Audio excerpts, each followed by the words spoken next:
Queria agradecer muito a sua gentileza de estar aqui para nos dar essa entrevista. Quando eu recebi o seu convite, a primeira coisa que me bateu foi o peso do seu nome na arte contemporânea.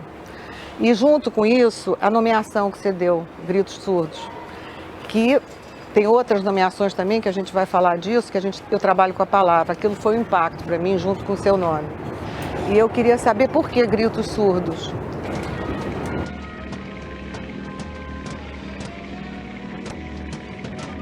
Bom, porque o grito surdo é aquela coisa que não sai completamente, que você não consegue botar para fora o que você está realmente sentindo, né? O surdo é uma coisa, para mim, ao menos, não sei se seria a definição correta, mas para mim é uma coisa que fica em surdina, meio apertado, né? Tem uma imagem, por exemplo, que é um santo, uma cabeça de santo cortado, que é um grito surdo, é uma boca aberta que não sai nada, entendeu? E a gente está num momento também, toda essa exposição foi feita para uma discussão entre poder e morte, né? Então o grito surdo é aquela coisa que você fica e não consegue dizer nada, né? Não sai nada, né? A revolta pode ficar lá dentro, mas não sai, né?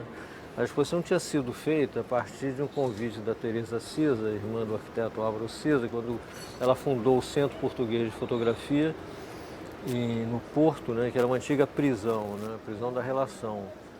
E quando ela já tinha organizado várias exposições lá, eles estavam restaurando o tribunal e ela me pediu fazer uma exposição no tribunal, enfim, que tivesse uma relação com o poder. E para mim o poder sempre acaba tendo uma coisa com a opressão, né, com a morte, enfim, uma coisa que vai de cima para baixo e que mantém tudo embaixo, né, as pessoas embaixo, né. Você falou em prisão da relação, né? Que é um significante importante isso, prisão da relação, né? É o nome da prisão lá, né? Incrível esse nome. Mas você dá um grito surdo, mas ele está aqui, né? Sim, ele está aí. Está aí, então, bem estridente. Bem estridente. Bem estridente. E eu, quando fui olhando as nomeações que você deu, alguns trabalhos que eu tive acesso, eu parei direto no Silent Book. Eu fiz uma associação, eu não sei se você concorda com isso, um com o outro, porque de Silent também, tem, né? Tem uma metáfora aí um com o outro, né? Tem uma conversa ali, né? O Silent Book era mais porque, também pelo fato de não... eu acho que o meu trabalho tem sempre alguma coisa inconsciente que fica saindo o tempo todo, que eu nem sei explicar. Do inconsciente que sai o tempo todo, que eu não sei explicar. Porque eu realmente nunca fui psicanalizado, enfim, eu fiz durante um pouco tempo e não deu porque eu não conseguia acompanhar a direção que ele gostaria que eu tivesse, entendeu? Não era essa a direção que eu gostaria. Então o Silent Book, na verdade, era porque não ia ter texto, entendeu? Porque a questão do texto no livro de arte também acaba virando uma coisa que muitas vezes não serve para nada. E eu sou uma pessoa muito... eu acho que meu trabalho veio muito pelo cinema, né? Pela música, pela pintura, né? Menos pela fotografia, que acabou entrando depois, mesmo sem a formação. Mas a minha formação foi mais o cinema. E o cinema, você tem sempre filmes que às vezes você não tem grandes diálogos, né? Você tem a questão do audiovisual, é uma coisa da emoção, é uma coisa do audiovisual mesmo, do som, que pode ser a música, ou pode ser aqui, no caso, tem até tiroteio, que era tiroteio lá de casa, né? Que é gravado lá em Santa Teresa. Então, o Silent Book já tinha isso, né? E muitas das imagens do Silent Book acabam sendo reusadas aqui. Porque meu trabalho não tem essa coisa fechada, né? Eu tenho imagens que saem de um trabalho que elas vão ter uma outra conotação no outro trabalho totalmente diferente. Essa questão do texto que você falou, que eu achei super importante não ter, Silent para mim foi no sentido de não ter um texto escrito, porque tem outros textos, tem outra linguagem. Porque essa falta de texto, falta entre aspas, né, de não ter um texto escrito, você libera o espectador, o imaginário do espectador, para ir aonde ele quiser, cada um com a sua especificidade, né? O cara que está olhando, eu particularmente, viajei para vários lugares, se tivesse um texto, tinha uma direção. Sim. E são lugares no tempo também, né? Porque aqui essa exposição também já foi mostrada com uma outra construção, diferente dessa em Arles, no sul da França, numa igreja do século XV, entendeu? E ali tinha um material fotográfico boa parte de imagens que estavam relacionadas mais ao Silent Book, por exemplo, parte do Barroco, vários trabalhos. E ali já virou um trabalho que levava a viagem para a Inquisição, entendeu? É uma coisa muito engraçada, porque quer dizer, essa peça lá na prisão da relação, ela era mais pesada ainda, entendeu? Aqui já fica menos, em Arles já ficou uma coisa mais, você tinha uma religiosidade, a parte da religião ficava presente também. Então você tinha a parte da dor, mas você tinha uma parte de elevação. É muito estranho esse trabalho, ele fica meio que flutuando, né? É como se tivesse umas entidades aí por trás, né?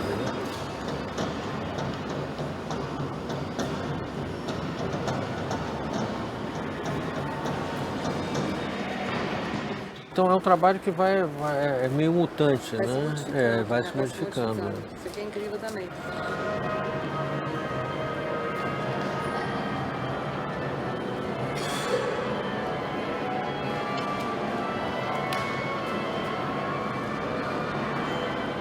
E aí eu estava dando uma pensada assim, me veio à cabeça que você passeia pelos afetos, né? Você dá uma passeada pelos afetos, desde temas bastante líricos. Tem outras imagens que são líricas também, mas já tem uma carga dramática, né? Nesses trabalhos, por exemplo, o menininho que vai na beira d'água, está de costas, uma criança negra, me parece, com a mãozinha assim levantada, a água assim no pezinho dele, aí você bota, você está feliz? É a capa do livro. A capa do livro. É uma fotografia da Laura, minha filha. Quer dizer, todo esse livro Você Está Feliz, ele tem várias questões, quase tem momentos de, enfim, que tem um histórico meu ali dentro, né, de várias épocas, né, questões que são enfim, que são das emoções mais íntimas e outras que são mais duras de crítica, porque como a criança no Brasil ela está também totalmente detonada, uma parte do trabalho meu da criança no Brasil começou depois de 79 com um trabalho sobre criança abandonada, depois teve trabalho Pelourinho, que deu aquele filme Nada Levarei.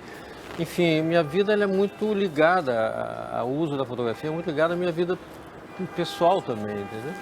As minhas revoltas, a parte mais lírica que seriam meus amores, enfim, continua, essa coisa está tudo muito conectado.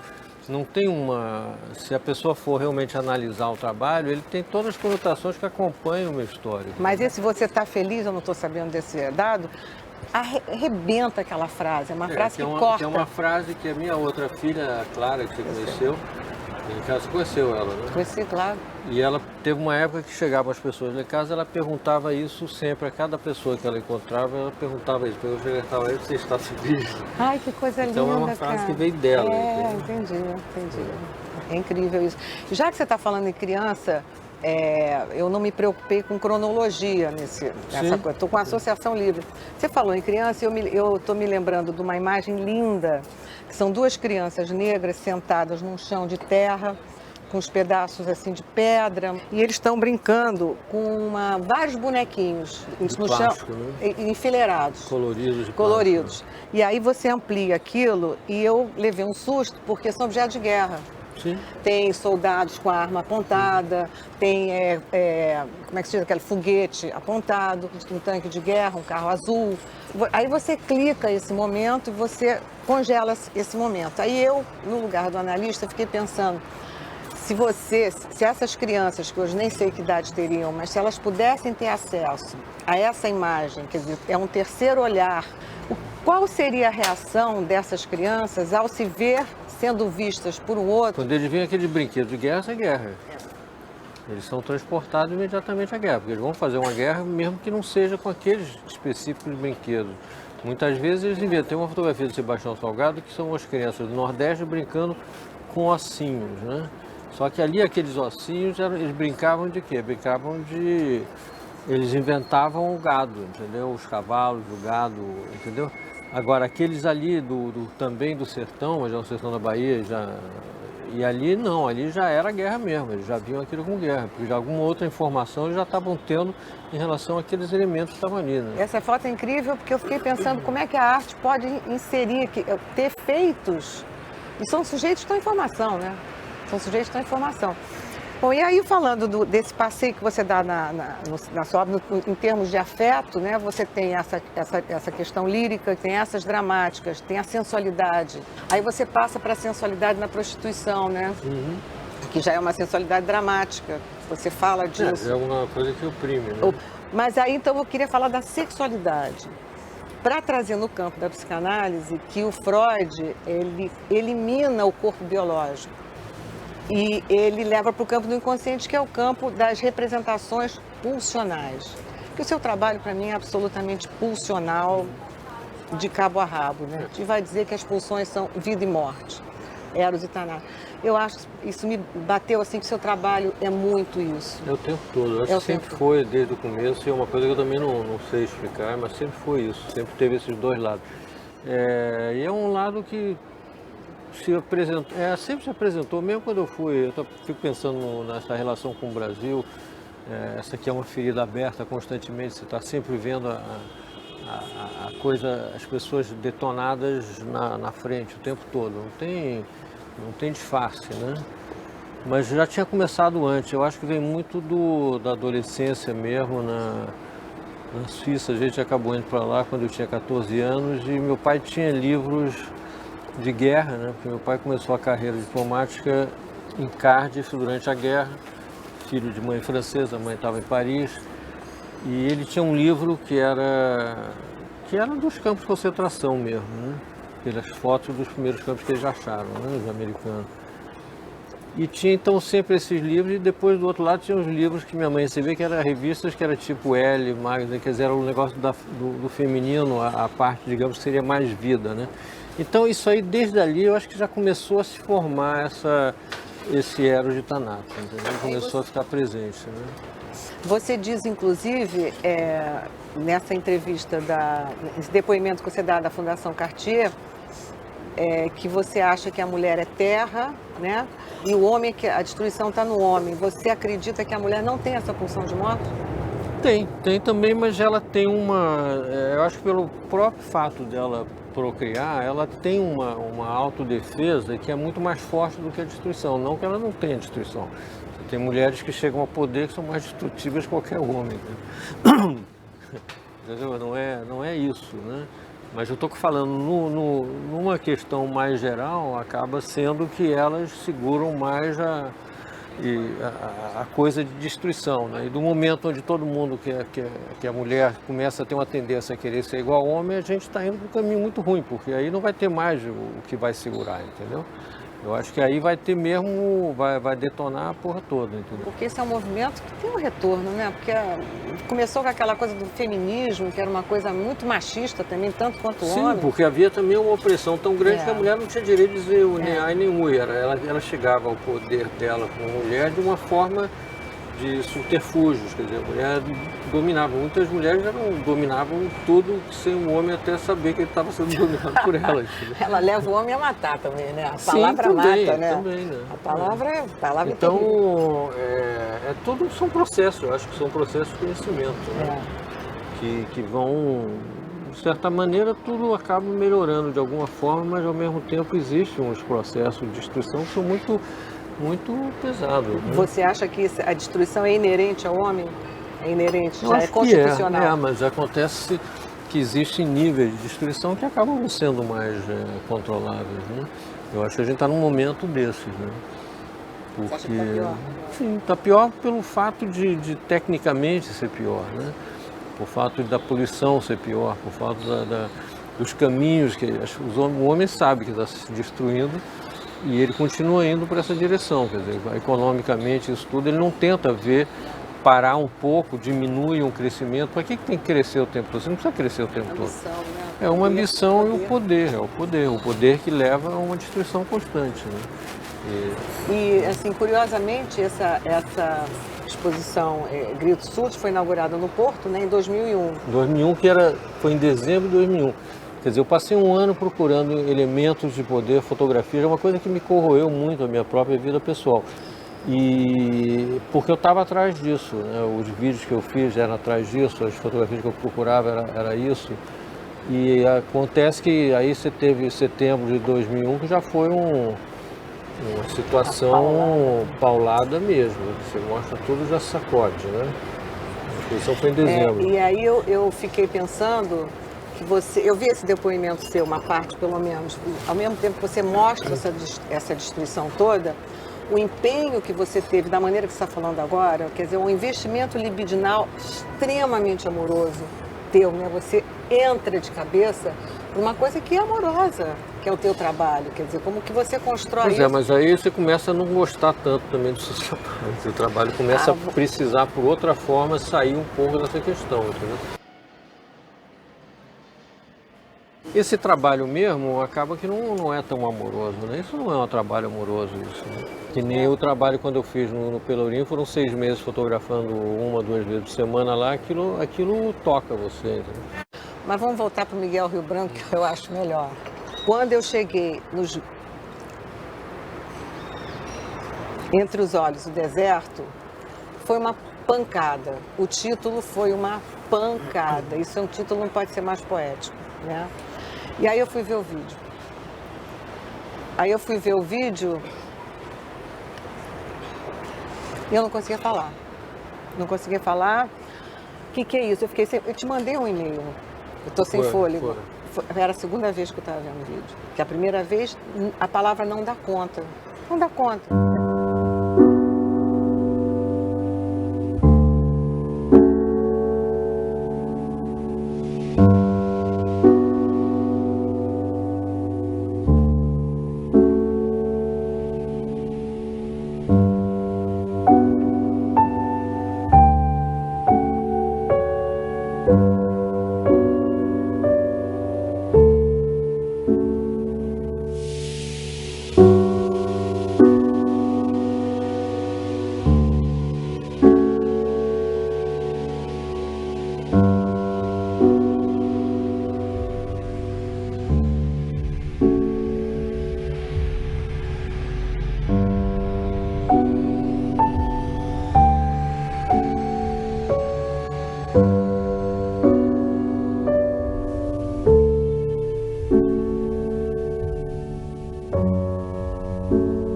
Bom, eu vi a primeira vez, eu não conseguia, eu ouvi uma música, mas eu não conseguia falar. Eu fiquei sem fôlego, a segunda vez foram alguns dias depois, eu fiquei sem fôlego de novo, parei no meio para te mandar esse e-mail.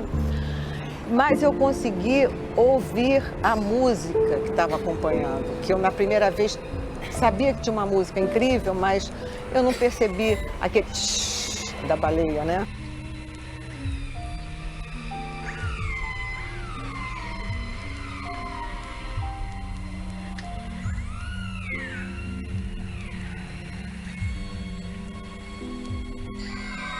Que são vários sons, tem aquele Satie, tem outras pessoas tocando, várias músicas, são músicas que vêm... Aqui é um trabalho mais lírico meu, né, que tem uma melancolia, mas ele tem uma coisa que acalma, né, ele é realmente um trabalho de uma época mais tranquila minha, que tinha também tem uma parte de álbum de família, que tem muitas fotografias da Laura, que é a mais velha, que estava com uns 5 anos na época, e tem fotografias da Clara, enfim, é uma coisa familiar, tem amigos no meio. Aí você mostra isso onde foi mostrado a primeira vez, em San Diego. O crítico fala, não, porque os olhos dos imigrantes, enfim, começa logo a querer ver a coisa totalmente pelo lado equivocado, entendeu? Porque a pessoa não chega para ver, né? O crítico, ele já chega é um latino-americano, então é uma proposta política, o que seja, e não consegue ver, né? As pessoas não conseguem ver. E aquele trabalho interessante que ele leva para... Normalmente é um trabalho que ele leva a pessoa para ver outras coisas que não está lá, né? A não ser que a pessoa já chegue querendo achar que é uma coisa, né? Não é. Eu senti isso, eu não conseguia, até agora não consigo falar desse trabalho, entendeu? Mas você rompe as fronteiras, né? Você tira a nacionalidade, você fala isso na fundação. Porque eu não tenho nacionalidade. Você diz não tem nacionalidade, não tem mesmo. Não tem mesmo. Você tem personalidade, existem personalidades, né? Cada um com a sua especificidade. E aí, quando eu comecei a ouvir aquele som, aquela música é deslumbrante. E tem um depoimento seu, você diz assim, eu sou um artista visual com a frustração de não ser músico. Você não é músico, mas você... Mas é que ali também tinha outros músicos me ajudando, mas aí eu escolho. Você escolhe, o João não escolhe o Manel, quer dizer, tem um dedo seu ali. everywhere, né? Esse trabalho é sublime, absolutamente sublime, e eu entendi o que é sublimação fora de um conceito teórico, vendo esse trabalho.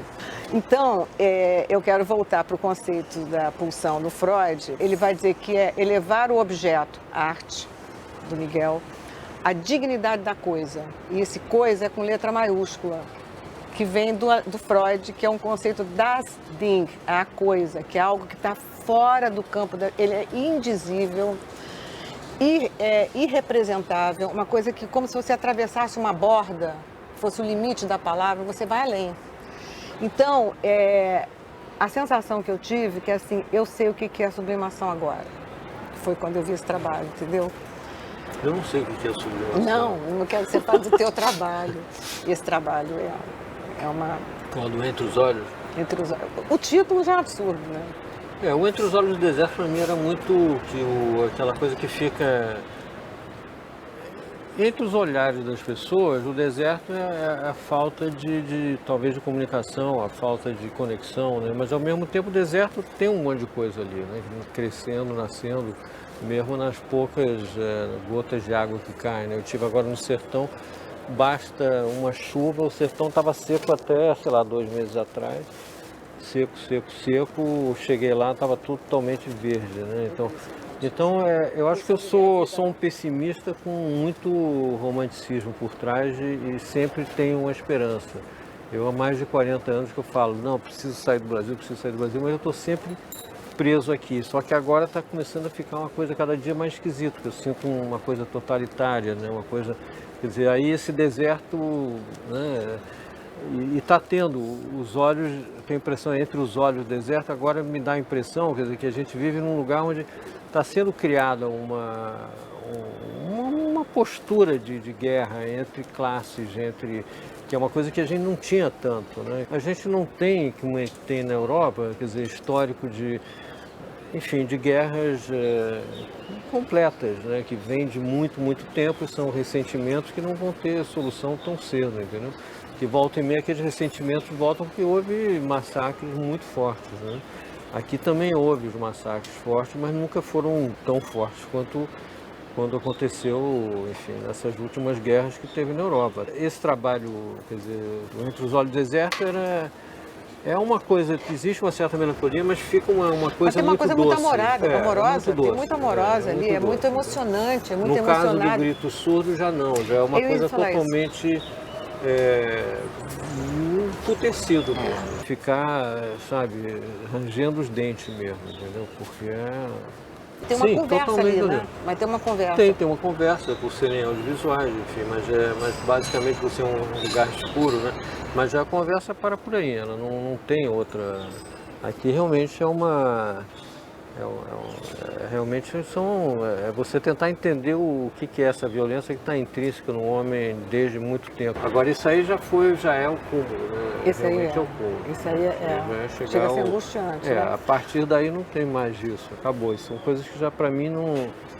Eu estou mostrando porque eu achei que tinha uma situação momentânea no Brasil que está... Não é que vai adiantar nada, entendeu? Fazer um trabalho desse, mas me deu vontade de mostrar isso. E como isso aqui é uma casa que tinha uma coisa de poder, né? E continua tendo, de certa maneira, né? É um trabalho que tem trabalhos seus, esse, por exemplo, que corta na carne. Parece que está cortando a carne da gente, né? Uma coisa assim de uma violência, de uma... Aliás, o vídeo que começa na sua casa, na Fundação Cartier, eu adorei, porque começa com um cachorrinho. Eu não consegui me ver, porque eu estava meio alucinado aquele dia. Eu não vi o vídeo, né? Porque a própria exposição na Fundação Cartier já é uma exposição muito tendenciosa, né? Dessa coisa de mostrar uma arte política latino-americana, enfim, de esquerda, enfim, protestando contra as ditaduras. Entendi. Entendeu? Primeiro, a noção de nacionalidade, el ufanismo de, digamos, vamos a vencer por nuestra patria, esto es una mierda, no tiene nada a ver, ¿no? Eu achei incrível, Miguel, que você termina. Eu não gosto muito de me ver. Você termina a entrevista lacanianamente, porque o cara estava te perguntando, sei lá o que, você se levanta, vira as costas e vai embora. Eu não confronto tudo. Yo no confronto en público. Yo hago lo que tengo que hacer. El público lo ve o no lo ve. No existe la cuestión de confrontar el público a no ser para ¿cómo se llama? Para os cineastas americanos, por exemplo. Mas foi muito engraçado essa hora que você está falando, eu não sei se se emputeceu, se levantou. Porque fica, às vezes, a pessoa vai indo, é como se você tivesse uma disponibilidade total, né? Então essa disponibilidade, ela tem esses seus momentos. Tem limite, né? Tudo tem limite. Eu acho, inclusive, que a gente poderia continuar essa conversa nossa, de repente, lá em casa mesmo. Mas eu falei isso, eu já levei um fórum no telefone. Pois é, eu acho que isso aqui seria uma primeira parte, eu acho que vale a pena, né?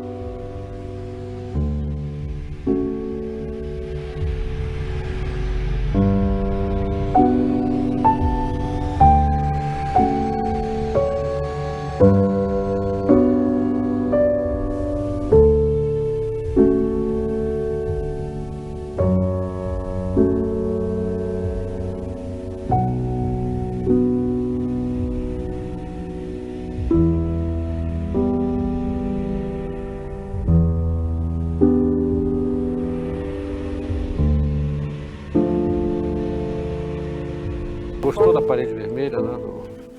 Já viu meu Carmanguia ali? A gente podia fazer tudo dentro, fazer entrevista dentro do Carmanguia. Quer ir? Não, também não vamos entrar nessa de...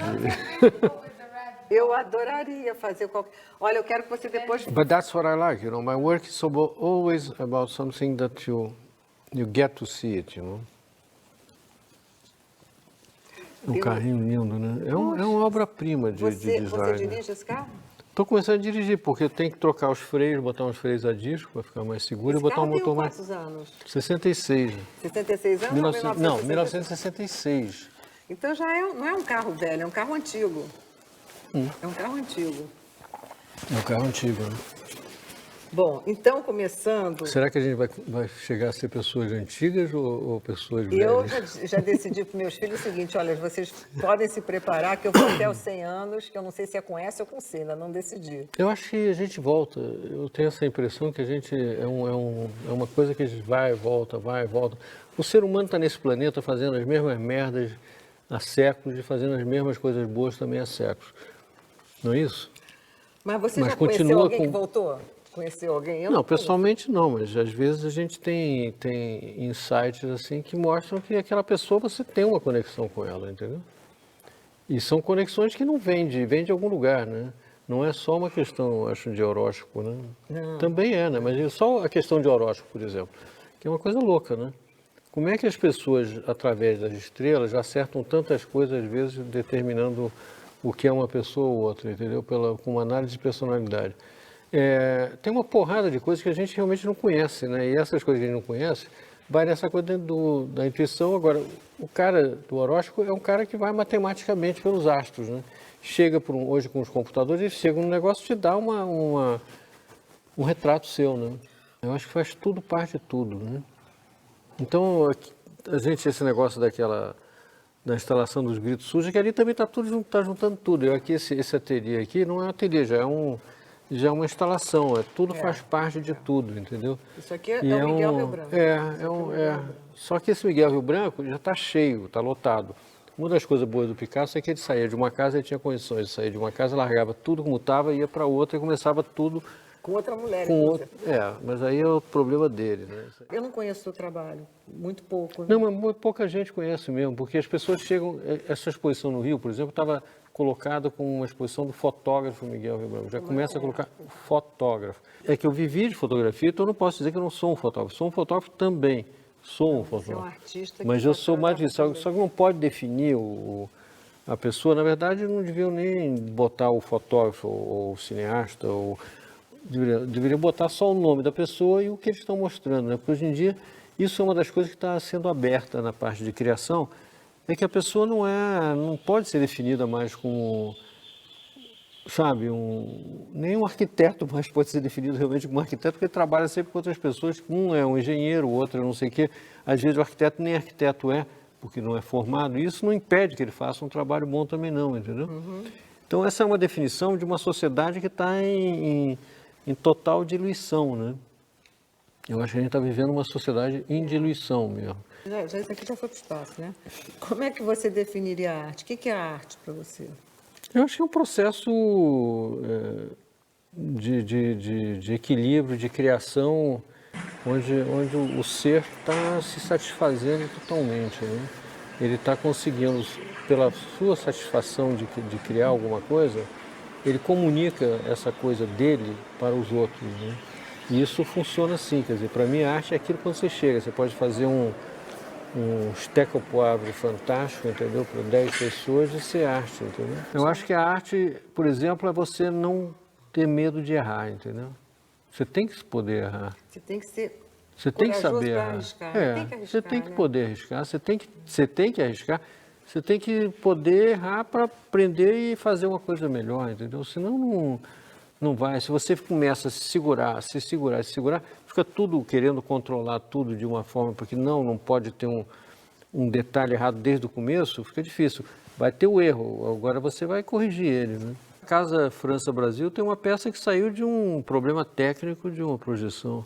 Aquela sala onde tem a casa, aquela construção meio laranja, que é uma construção que é a Maison Carré lá em Nîmes, né? Que você vê aquilo com aqueles sinos tocando, aquele trabalho veio foi numa exposição em 96 no MAN, onde a peça, tinha uma peça chamava Porta da Escuridão, que deu um problema no projetor, o projetor prendeu numa foto, ficou aquela foto, exatamente aquela. Aí um cara chegou para mim, porra, que tá o seu trabalho zen, tá de fuder, entendeu? E é isso, entendeu? Porque se você pensar dentro do campo da psicanálise, o acaso não existe. Eu acho que nada acontece por acaso, né? Tudo tem sua razão de fazer você tentar ser mais consciente, né? Tentar conhecer mais, tentar entender mais, né? Porque eu ao menos tento entender por que a gente está aqui, por que a gente faz isso tudo. Todo dia me pergunto por que... Mas, pois é, mas... Sabe, porque você ainda está vivo, porque você continua fazendo coisa, porque você faz isso, porque tua sensibilidade funciona dessa forma, entendeu? Você está no equilíbrio sempre, né? Você está tentando se equilibrar numa coisa que vai saindo. Você tropeça, né? Você tropeça. Sim. O artista, eu acho que deixa esse inconsciente falar melhor.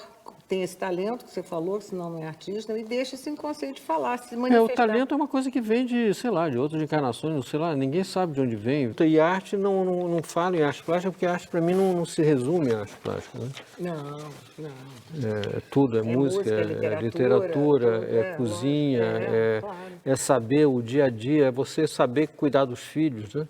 É arte, é uma arte, você saber educar filhos, crianças, seres humanos, quer dizer, fazer com que aquele ser humano seja alguém, quer dizer, e consiga, isso aí é uma puta arte, né? Psicanálise é arte, não é? Respeitar a singularidade daquele ser humano, que ele não tem que ser igual a você. Precisa saber a singularidade, entendeu? Você está tocando num assunto que é o assunto que eu ia terminar. A gente pode começar pelo fim, não tem problema. Vamos começar pelo fim, porque não tem começo, nem meio, nem fim, né? Não. Então, você está tocando... Porque tem um trabalho seu, que é uma mulher, você usa as duas... Você abre o livro, quer dizer, eu vi lá com o livro aberto, essa imagem linda de uma mulher segurando uma criança no ar, e ela está nas duas páginas. E, evidentemente, tem uma ânsia. Se o livro está aberto, tem uma ânsia. Mas ali foi um equívoco, porque aquilo tinha que ter sido ampliado de maneira a não ficar bem no meio. Não foi equívoco. Ah, não, tá vendo? Não foi equívoco. E aí eu falei, caraca, esse cara, que é você, está pegando um dos conceitos da psicanálise, que é o sujeito é dividido, o sujeito é desarmônico, existe uma não reciprocidade entre um lado e o outro, existe uma falta entre um lado e o outro. Esse é um conceito básico da psicanálise, que o Lacan retoma isso, mas vai falar do sujeito do inconsciente, que eu não vou nem entrar nessa história. Mas que o sujeito do inconsciente é um S barrado. O que é essa barra? Que o sujeito é dividido. E você mostra isso nesse trabalho, que eu não vi de cara, mas fui ver depois. E falei, tá aí, isso é o saber não sabido, é o saber do inconsciente que você tem. O inconsciente meu sempre funcionou. Ele sempre me dirigiu, me deu luzes, né? Me deu insight, né? Eu tenho que agradecer isso a alguém, né? Mas como é que a gente é, né?